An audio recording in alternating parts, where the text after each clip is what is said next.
The सड़कनामा की video देखने के लिए हमारे चैनल को सब्सक्राइब कीजिए और बेल आइकन को प्रेस कीजिए। नमस्कार, मैं हूं प्रमोद और आप देखना शुरू कर चुके हैं दी सड़कनामा.com।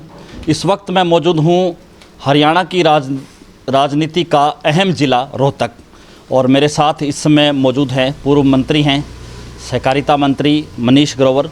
ग्रोवर साहब, मेरा पहला सवाल चूँकि राजनीति से ही जुड़ा हुआ है, क्योंकि रोहतक है वो राजनीति का एक गढ़ कहा जाता है। चाहे जननायक चौधरी देवीलाल की बात करें या भूपेंद्र सिंह हुड्डा की बात करें, रोहतक में इन दिनों राजनीति में क्या चल रहा है उसके बारे में थोड़ा हमारे दर्शकों को बताइए, फिर आगे जो है शुरू करते हैं। सबसे पहले तो मैं सड़कनामा जी का जो आज मेरा इंटरव्यू लेने है तो मैं आपका हार्दिक स्वागत करता हूँ। और राजनीतिक दृष्टि से रोहतक एक बेशक राजधानी हमारे हरियाणा की चंडीगढ़ है, परंतु राजनीतिक दृष्टि से मैं समझता हूँ रोहतक एक गढ़ रहा है। बेशक वो बड़े बड़े नेता डॉक्टर मंगल सेन जी, ताऊ देवीलाल जी, वर्तमान में चौधरी भूपेंद्र सिंह हुड्डा, एक रोहतक की पहचान पूरे इंडिया में रही है। आपने चुनाव लड़ा, आप चुनाव जीते, लेकिन दूसरा चुनाव आप हार गए।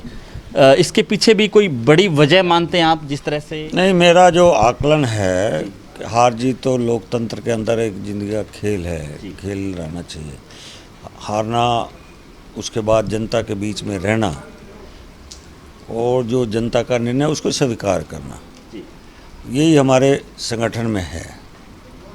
इसलिए हार में कभी गम नहीं, जीत में कभी खुशी नहीं।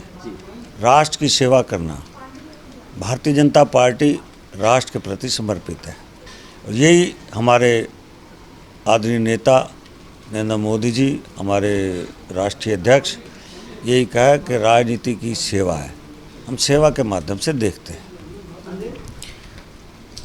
मनीष जी, जिस तरह से इन दिनों भारतीय जनता पार्टी में प्रदेश अध्यक्ष को लेकर के कई चर्चाएं चल रही हैं, हालांकि कृष्णपाल गुर्जर जी का नाम जैसे आया, कुछ जिलों में मिठाइयां भी बटी, और चूंकि प्रदेश कार्यालय रोहतक में ही है तो संगठन की गतिविधियां रोहतक से ही शुरू होती है। मुख्यमंत्री जी भी 2 दिन पहले यहाँ पे आए, तो क्या लगता है प्रदेश अध्यक्ष के पद को लेकर के इतनी देरी क्यों लग रही है? या नहीं, मेरे मित्र, भारतीय जनता पार्टी एक ऐसा दल है जो लोकतंत्र के तरीके से जिम्मेवारी दी जाती है।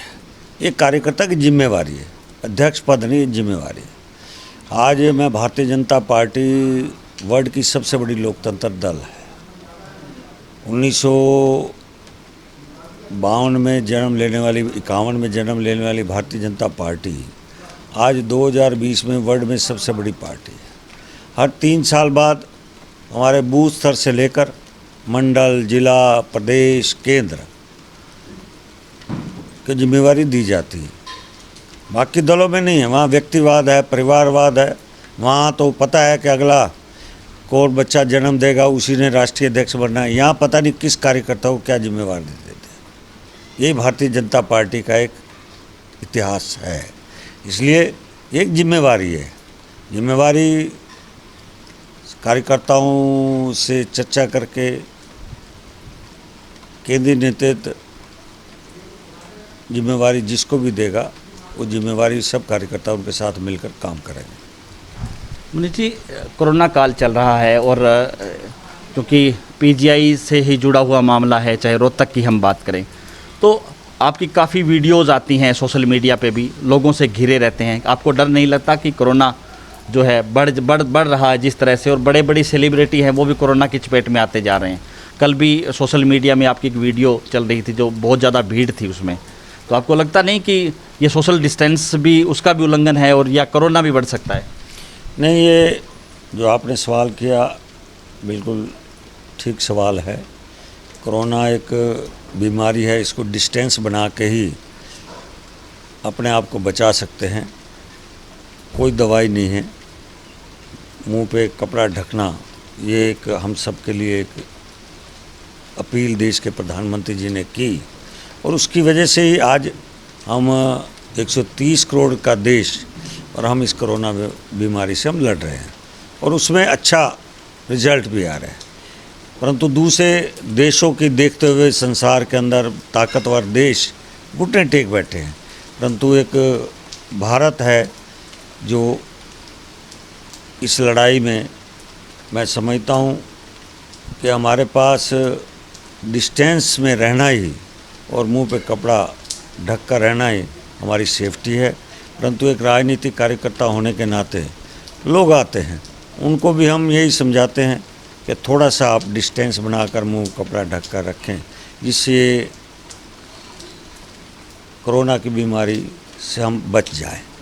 आज हमारे यहाँ पीजीआई है, पीजीआई आज, और मैं समझता हूँ कि रोहतक के अंदर आज ज़िले में 900 से ऊपर केस आ चुके हैं, परंतु उसकी रिकवरी भी अच्छी आई है। 72% से ऊपर रिकवरी हमारे यहाँ पहुँच चुकी है।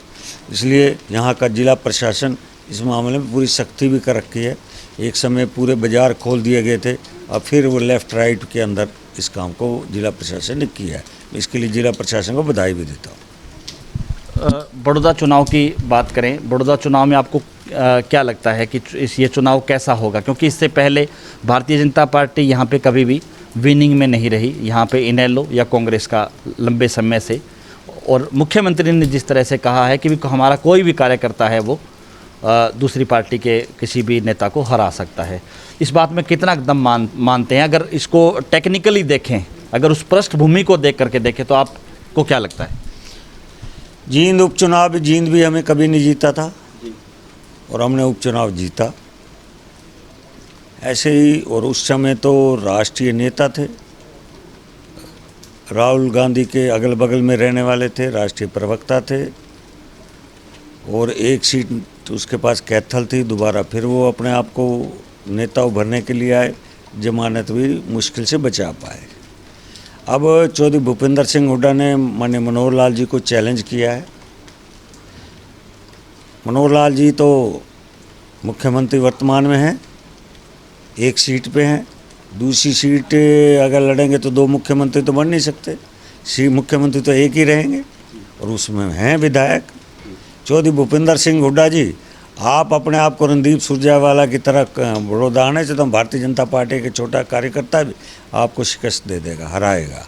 भारतीय जनता पार्टी आज पूरे प्रदेश में जो माननीय मुख्यमंत्री जी और देश के प्रधानमंत्री जी ने दूसरी टर्म में 1 साल में काम किए हैं, किसानों के लिए, मजदूरों के लिए, दलित समाज के लिए, व्यापारियों के लिए, कर्मचारियों के लिए, और जिस तरह विदेशों के अंदर इस कोरोना की बीमारी के बाद धाक जमी है, और चीन जैसे देश जो आंखें दिखा रहा था उनको पीछे धकेला है, और कांग्रेस के पास कुछ बचा नहीं है।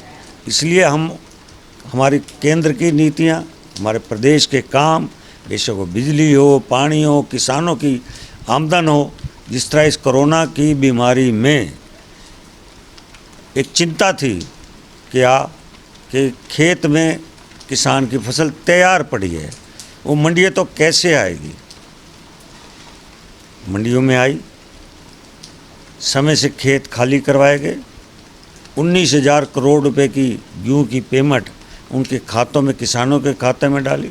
सरसों जो 4425 रुपया सबसे बड़ा रेट है, राजस्थान जहाँ सरसों की सबसे बड़ी मंडी है वहाँ 3300-3400 का भाव है, और एक एक दाना सरसों का खरीदा और किसानों में जेब में डाला। गन्ना, मेरे पास सरसों और गन्ना सीधा सीधा मेरे पास जो मंत्रालय था पीछे, उसमें गन्ना मेरा इंडिया में सबसे ज़्यादा रेट है।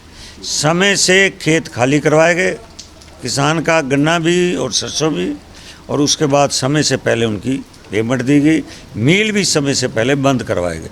इसलिए किसानों के जो हमने काम किए हैं, वो बड़ौदा क्षेत्र किसानों का क्षेत्र है, और इसलिए हमें पूरा विश्वास है कि जिस तरह हमने चौधरी बंसीलाल जैसे ताकतवर, प्रदेश में एक छवि थी उनकी कि जो कहते हैं होता है, उन्होंने कहा 24 घंटे बिजली देंगे, नहीं कर पाए।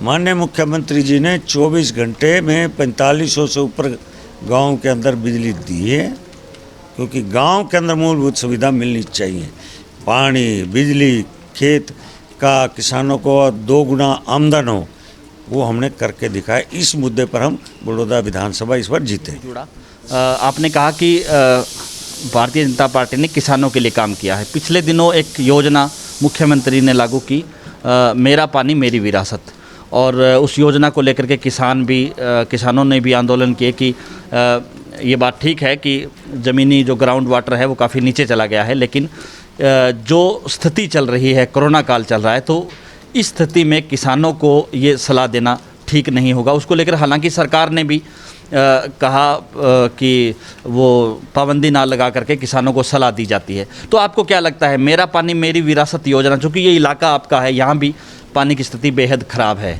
अगर चर्चा करें तो, चाहे हम राजस्थान के जो साथ लगता इलाका है सिरसा या जहाँ पे फतेहाबाद है, तो क्या लगता है इस योजना को लेकर के सरकार ने जो कदम उठाया उसके बारे में, या किसानों को क्या लाभ मिलने वाला? हरियाणा के मुख्यमंत्री ने कहा कि पानी बचाओ, पानी ही हमारी सबसे बड़ी पूंजी है।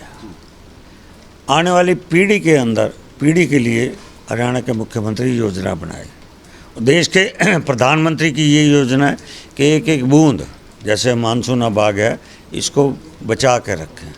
उसी एजेंडे पर लेकर हरियाणा के मुख्यमंत्री जी ने धान, जहाँ एक धान बोने से कितना पानी उसको रिक्वायरमेंट रहती है और आने वाले समय के तो वो इलाका सूखा हो जाएगा।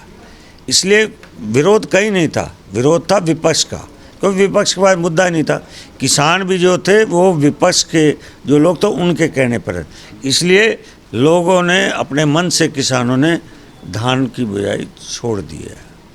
मक्का और बाजरा बोने से हरियाणा के मुख्यमंत्री ने कहा इसका हम अच्छा किसान को देंगे, जिससे धान की जो आमदन है उससे अच्छी आमदन उनमें हो। इसलिए पानी बचाना ये एक बहुत बड़ा हित में है, किसान के हित में है, आने वाली पीढ़ी हित में, ये इसमें हम कामयाब हो गए। धन्यवाद। तो ये थे मेरे साथ पूर्व सहकारिता मंत्री मनीष ग्रोवर। लगातार हमारे साथ बने रहिए और इस वीडियो को आप ज़्यादा से ज़्यादा शेयर ज़रूर कीजिए ताकि तमाम हरियाणा वासी तक ये जो है जानकारी है पहुँच सके। बहुत बहुत शुक्रिया।